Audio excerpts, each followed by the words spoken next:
Welcome to Behind the Muscle podcast.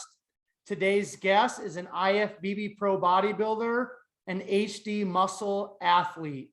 Today's guest is Antoine Vallaint. Antoine, welcome to the podcast. All right, thanks, man. How you doing?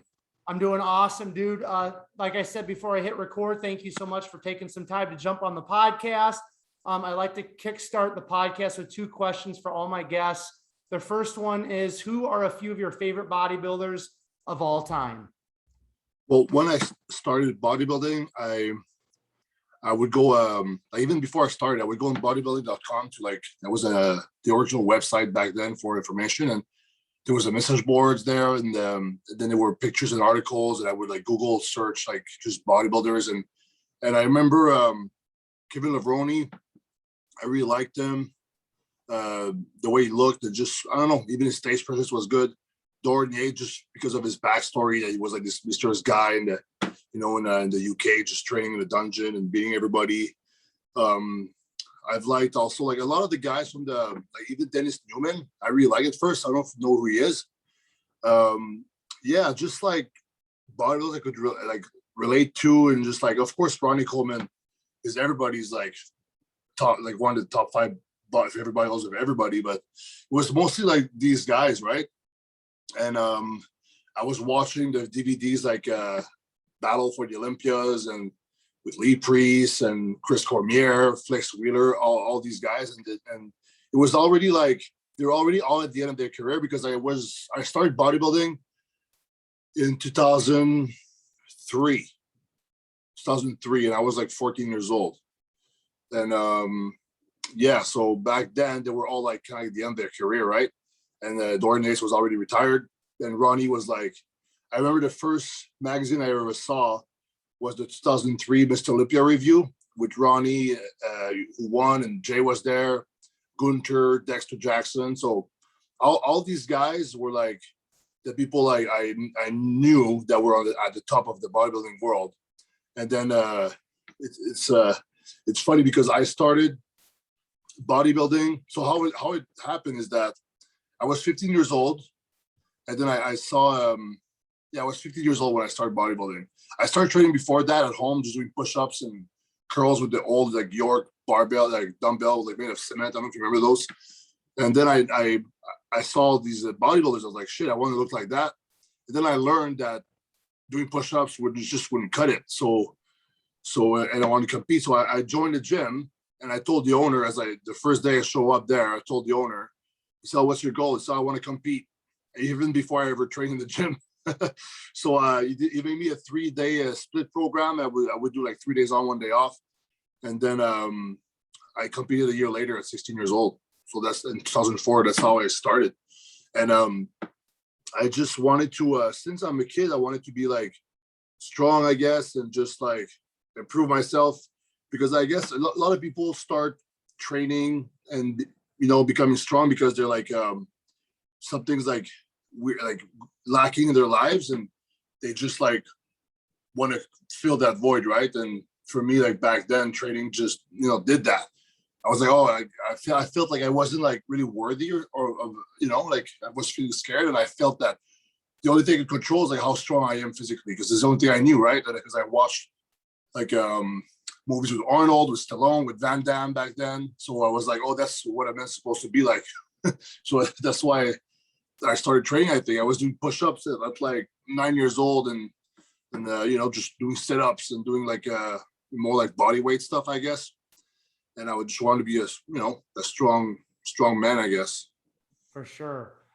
Now, being from Canada, were there any bodybuilders when you were kind of on when you were younger, when you were coming up, that from specifically Canada, were there any Canadian bodybuilders that you kind of looked up to or really respected their physiques when you were younger? Well, back then there was no Instagram, right? So the only one you would see would be in the magazines or online. And the only one I knew of, I think, was Paul Dillette. That was the only one that was Canadian back then, from the guys I knew. And he was in his prime, Paul was probably one of the freakiest bodybuilders there were. But I just remember that he wasn't his back was lacking a little bit, and he wasn't a great poser. But as far as like just muscle mass, like it was crazy. Like when he was training at Golds and stuff, and with Chris Cormier and Flex Wheeler, this guy was like huge. But I've actually learned that he was Canadian later on, not like when I first saw him. And like I said back then, like because of Instagram wasn't around, there was not a lot of Canadian bodybuilders. But and then on the message boards, I think Muscle Mayhem. I heard about like, because the first time I competed like at the nationals in Canada is the year 2008, the year that Ben Pakulski won. So I saw Ben Pakulski compete like at the national level, won his pro card, and he was huge. And funny story, I always like, I tell him that story often because he's at the gym, like he's training at our gym right lately. I said, oh, I remember you talked to me and you said, I don't know what you're doing, man. You're too soft. You could be so much better. I was like, oh, thanks, Ben. It was always like very like, kind of like a cool personality when he was competing. A lot of bodybuilders are like that. And then when they retire, they get out of that mindset. Kind of like Dornier a little bit. When he retired, he was like more like, now he's doing the yoga stuff. He's more mindful. He's more like, he thinks more about like maybe the world in itself rather than just like the next meal, which I get because when I compete, I obsess over like what's the next best thing I can do right now, so I'm at the best at the specific date that's X amount of weeks away, right? So yeah, but Ben Pakulski, Fouad was like one of the first guys I also heard of that's from Canada, and I was also, like back when I was younger, like every time Mr. Canada would win, I would like, oh shit, that's the guy who won Mr. Canada, right? So I always like kind of like looked up and was like, shit, I gotta be like that. I gotta beat these guys eventually, get a pro card. And from when I started in 2004, and then I won my pro card in 2012. So that's like how many years of competing? Is it 8? Yeah. Yeah, 8 years. It took me 8 years to get my pro card, I guess. So, but during these 8 years, like there was somebody winning each year, Mr. Canada. I was like, oh shit, man! I was all super impressed by them, right? But it's funny as you go up the ranks, it's like the people you looked up to and stuff. Now you start like being against them. It's a good feeling. Like it happened again, like at the Olympia last year. I competed against Dexter Jackson. He was on that in that magazine in 2003. From the review of 2003 Mr. Olympia, and I was competing against him. I was like, how is he still competing in all these years? Because I think I've been training now for like 18 years, 19 years or something. So yeah, so it's pretty cool when this happens. Like, so yeah. When did you first connect with Frank then? Because I mean, he was pretty big time. I mean, when you were kind of on the come up. Oh yeah, you're right. Actually, another like Canadian bodybuilder was looking up to was Frank, but nobody knew he was Canadian because when he was doing these ads like the Journey with Animal Pack, it's like they didn't even say his real name. They didn't even say like I don't think they even named him the Wrath back then. He was just some mysterious guy in the magazines, but turns out he's a Newfie from Newfoundland. So I started talking with him. I think I saw him first in 2010 or something like that, or 11. And then I think he came down or I came down and we started hanging out. And then in 2013, we both competed and we just became friends, I guess, because sometimes what happens, like at that level, the circle is kind of small in Canada. So you end up like knowing everybody. And so we just got along, right? We could have not got along and not be friends and just, because there's a lot of Canadian bodybuilders that I know that I'm not best friends with, but with Frank, for some reason, we just connected and, we just have this friendship now, and he lives in Burlington too. We all go to the same gym. Yep, for sure. Now, correct me if I'm wrong, but in terms of how you earn your pro card in Canada there's one pro card given out each year. Is that correct, or am I wrong on that? In the Open, there's one pro card for Mr. Canada, and I think there's one pro card or two for the Toronto Pro Qualifier, which is like another Mr. Canada. And for Canadians, you can also win your pro card now. There's like international amateur shows like the Amateur Olympia, the Arnold Classic Amateur. There's even a few more obscure ones that people win pro cards at. But yeah, in the Open, there's also all Masters. If you win Masters bodybuilding, you win a pro card. So yeah, they're still doing that. I guess just to get to this. But when you won it back in 2012, I mean, it was kind of like the Canadian Nationals and that was it, right? Yeah, it was that, or the North Americans, or the Arnold Amateur back then. Okay. That was pretty much it. And the Arnold Amateur, I was second place to the overall winner the year before. And that's why I thought like, oh, when that show happened, and I was like second place in the overall. I was 23 years old. I was pretty young. This is when I knew like, oh shit, I can actually. I'm in like the level to get maybe a pro card. So that's why the next year I did Mr. Canada to try to win that, but then I lost against my friend Mike Johnson. I became friends with him that day, and then the following year I won the pro card. And I trained a whole year with my friend Mike Johnson and my friends back then in Montreal, Nicky Boy and all that stuff. But yeah, so back then it was less chances to get a pro card. It was like harder. Like for example, like Ron Parklow was second place so many times. They finally got it, I heard, but it was second place so many times that it's like nowadays you could have just went and did some show at some, there's more opportunities now. So that's good.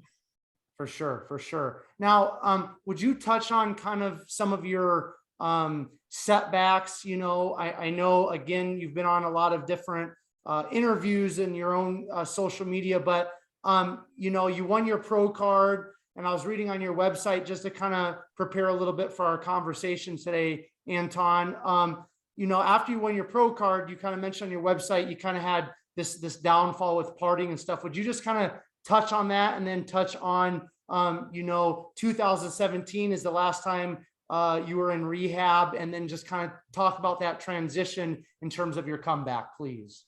Yeah, actually, I got to update my website because the last rehab I did was in last June, just now. Yeah, because what happened is that, so I'll start with 2012. So I won my pro card, and then I broke up with I broke with a girl that I was dating back then, and then so I was kind of like heartbroken, and then I still won and prevailed in my head, and then I felt entitled to like, no, let's have fun now. But my idea of having fun back then was like a little bit extreme, I guess, and because when people are there in their 20s and stuff, depending who you are, you're gonna party a little bit, right? Some people drink and stuff, but then I was like doing like raves and things like that, and then I went on to like harder drugs from being around people who, because if you're around a certain type of people, you're gonna get some of their habits without, that's how it works. And so that's why people say like, be careful who you hang out with, right? Because they say that you're like somewhat of a mix up of like the 5 people you hang around the most. So I ended up like doing hard drugs, and because I quit my job during my prep to focus on the prep more when I broke up with the girl, then I gained more money with my sponsors because I won. It's like, oh, so now I have like more free time, so I could like party like whenever I want. So let's say if it's a Tuesday afternoon and I want to party, I could do it. But who parties on a Tuesday afternoon? It's like it's not people who have normal jobs. It's like, like strippers or whatever, right? So that what happened with that is that now I had no more structure, and I would like do it more often. And now my having fun for me was like that. It was like partying with drugs, whatever, So it's like what happened is that I got kind of like addicted to it because my brain was like, oh, I want to feel good. This is it. But now it's like I would do it too often, and I was like a little bit extreme.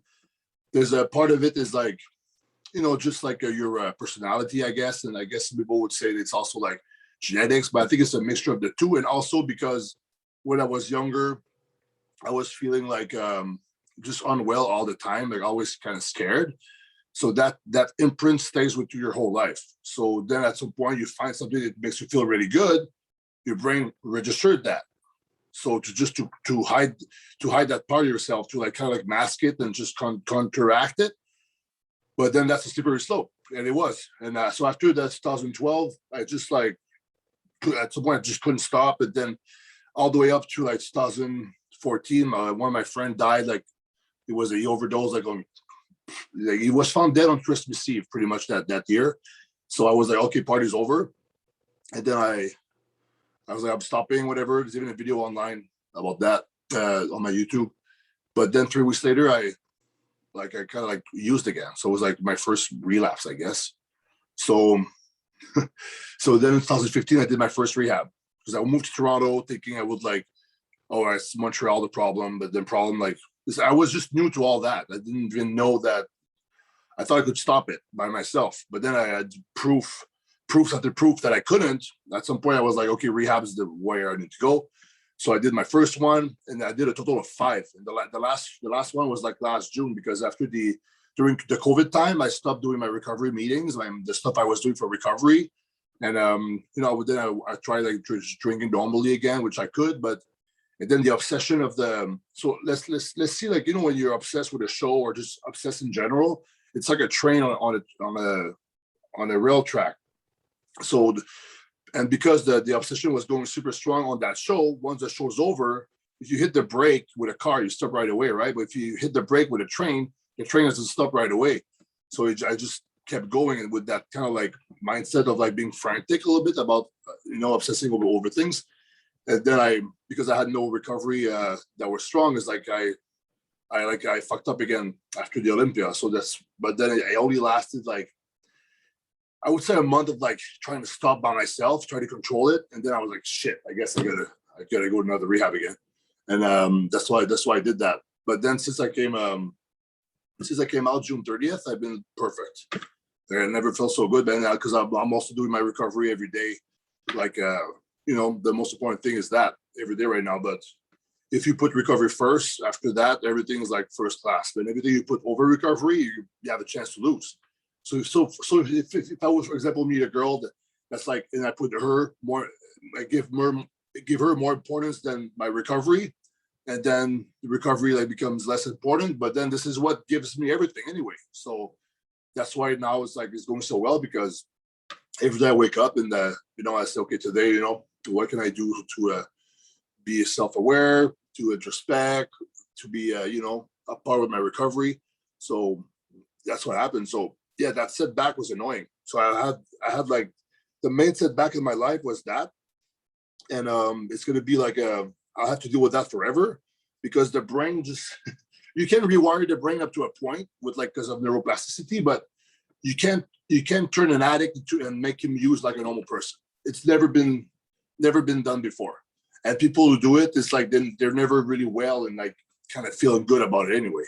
So it's like I'm stuck with that forever. But I'm actually happy that I'm like that, because now it's a clear-cut decision. I was thinking about that the other day. It's like, if I could have just kept partying like once a month, like I was doing, and for forever, like, which is like not a life pretty much, but it's like, even if you're like recovering, you do it only once a month, you're like kind of like recovering for a week.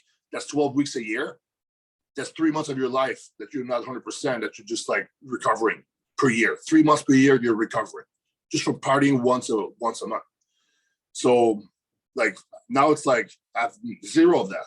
I'm just, every day I wake up, I feel great. So it's like I'm actually happy that I'm in recovery now, and that I have an addict brain, because there's good things about it too. Now I can help other people, and now I have more discipline. I think I'm more like a spiritually like evolved because of that. I had no choice, because if I, the thing with addiction is that because it's a thinking problem, you can't outthink a thinking problem. So even if you're smart, it's actually sometimes like you're just going to be better at rationalizing why you should be able to drink or use. So sometimes being smart is actually your worst enemy. So that's why being like having a spiritual side like really helping with all these rehabs and the program I'm doing. So now it's going really well. So there was that major setback, but that setback became like a strong point in my life, I think now. And the other ones were like just the injuries like within the bodybuilding world, but it's like injuries are part of any sport. So it's like, is it really a setback? Yeah, it was. I mean, the first one was like kind of sucked because I tore both biceps, right? The first one was like 2019, was 2 weeks before a show. So that one sucked because I was going to do a lot of, I was going to do good at that show, New York Pro and Toronto Pro. And that really sucked. But this one here was like done back in April. And as soon as it happened, I was like, oh shit. All right. Like, I wasn't competing anytime soon, right? But because it happened with this one and I had bigger fish to catch, I guess, to fry. What's the expression? It doesn't matter. But I was like, I had to beat addiction once again. So I didn't care much about the bicep there. I was like, that's easy. Like tearing a bicep and recovery from it is easy. You just need a little bit of patience, but then it's like, it's fixed. Once it's fixed, it's fixed. Addiction, you're never fixed. You always need to be like up with your game, right? And be like, just like vigilant all the time. So it's just funny when I see people like tearing biceps and they're so like, oh my God, it's the end of the world. No, it's not. It's not the end of the world. Your arm will bend again. Don't worry about it. So yeah, but those were my two setbacks, I guess, that people know the most about. Is just the addiction and the bicep tears. Yeah. I want to ask you something that I really wanted to kind of touch on with you is mindset, because I love what you just said, is that, addiction has to kind of do with your mind, and you can't outthink it. Right. I really love that, the way you put that. So in terms of mindset, now that you kind of are in this place that you're at currently, this awesome place of recovery, where does your mind go just throughout the day? Is there like a mantra? Is there like a mindset? Is there kind of like a focus with your thoughts that you have throughout each day? Well, I mean, I'm pretty busy, so a lot of time during my day, I'm actually like going around and doing stuff. So I got to be careful with that, because if, for example, something will happen and I might react to it emotionally, but then it's like I got to catch myself before that. So I always try to be like somewhat self-aware, and throughout the day, I'm gonna try to just be mindful of stuff. And sometimes I just stop and think, man, because I do like 12-step meetings every day. It's like that moment that in the day where I sit down with other like-minded people who want the same goal as me, to just get better and overcome. It's like that's a good reset, because you're the moment that's the most common in my day is when I sit on a chair in a room, like in the basement of a church with a bunch of people. There's no music, there's nothing. We just sit and listen and share. So that's the good really reset. That's why these meetings are so good, is because you take a moment in your day, like this is the moment to help myself absorb recovery and spirituality, and also help other people. So that's a good thing for the mindset. And also what I always try to do is that, the simple term for it is like God's will, but God could be like a good orderly direction for people who don't believe in God. Just like, what's the most righteous thing I can do? What's God's will? If something happens right now, then instead of reacting emotionally, you're like, I can take a pause now. Before, I never had a pause. I would always react and just say something stupid or just like focus on it too much and dwell on it, and just like it would like ruminate in my mind and just like would consume my day. But now I can just like take a step back and be like, okay, so what happened? So what am I feeling right now? Then you observe your feeling, right? Because emotion is like, it's like, a remote control is like remote is far. Emote is inside, motion is movement. So you look at your emotions, look at what's happening inside you, the movement, and then you just observe it. And then you're like, okay, so now that I'm aware of that, what needs to be done? Then you can like, so what would like God want me to do? That's God's will.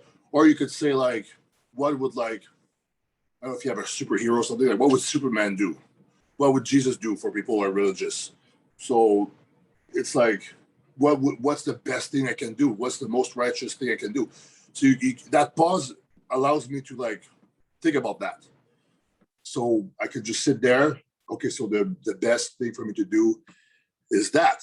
And then you just need some courage and to like, sometimes it's scary to do that, or sometimes the thing you don't want to do. Most of the time, it's like the things that you want to react and do. It's always the quickest way. Like electricity will take the shortest way, right? But it's like, that's not the best way. The best way usually is always the hard way.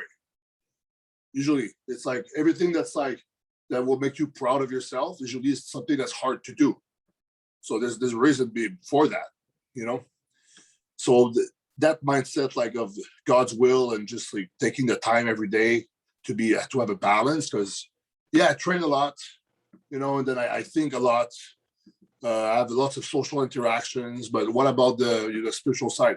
It's just that everything needs to be balanced. The mental, you gotta do stuff for your brain, your mind. You gotta be healthy, of course, and that's taken care of if you're watching this podcast, if you're training, right? And then you have to like, you know, also what about the spiritual side? Because humans are like, there's that too. You know, there's just that's been kind of like a little bit lost because of all the distractions of like the electronics and the internet.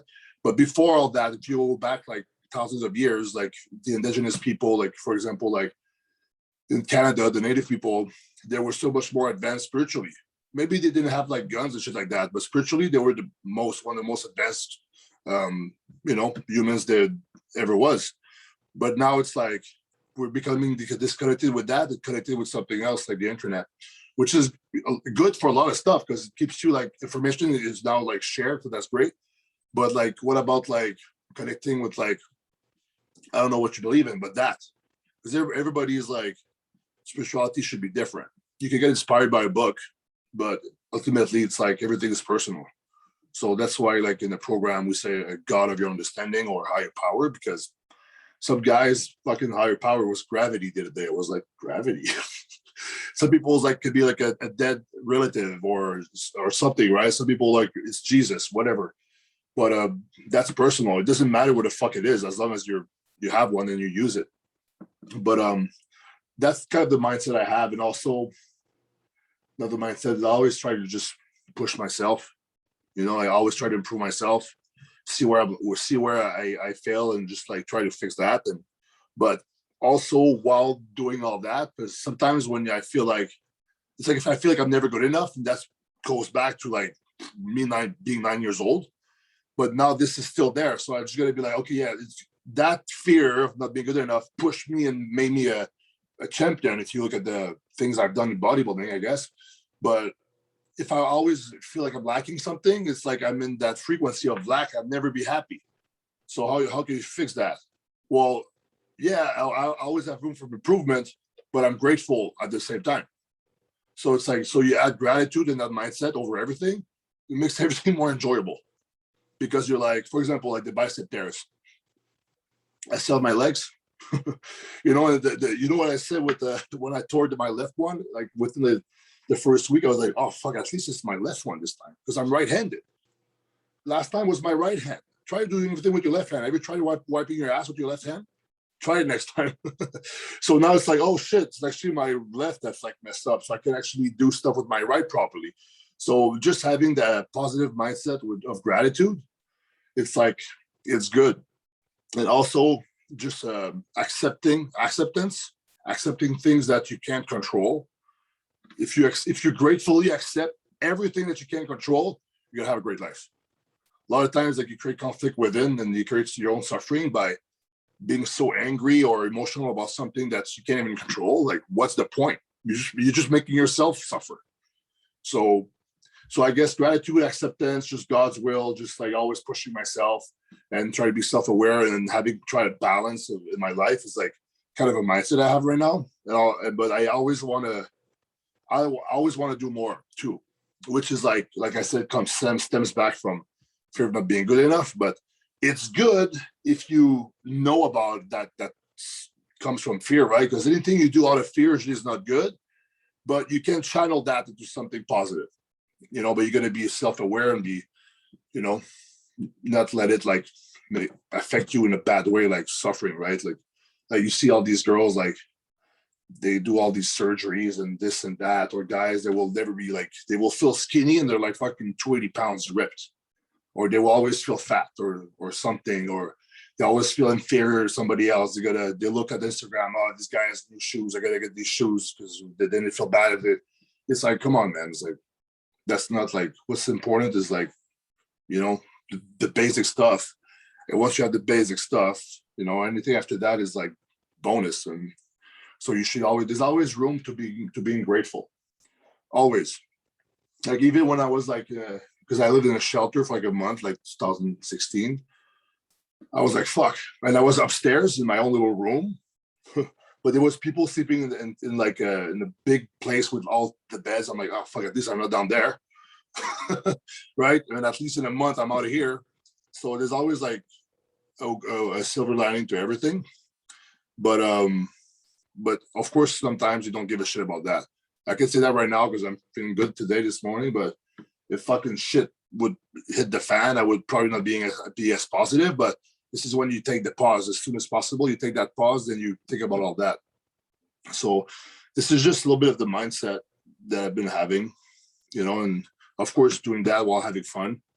I can't take myself too seriously, of course. People online, they know that.